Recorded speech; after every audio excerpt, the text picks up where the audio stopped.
Hi viewers, ఈ రోజు మా ఇంట్లో ఏ స్పెషల్ వండుకున్నామో చూపిస్తున్నానండి.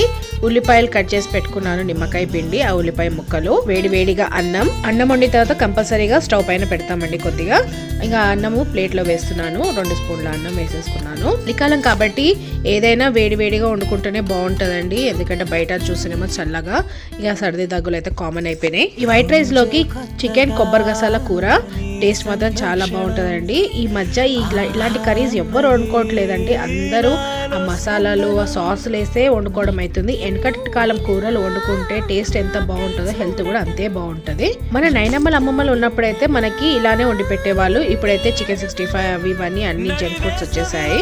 ఈ అన్నంలోకి కొబ్బరి గసాల కూర, ఇంకా ఉల్లిపాయ ముక్కలు, ఒక చికెన్ పీస్ పెట్టుకొని తింటే సూపర్ టేస్ట్ అండి.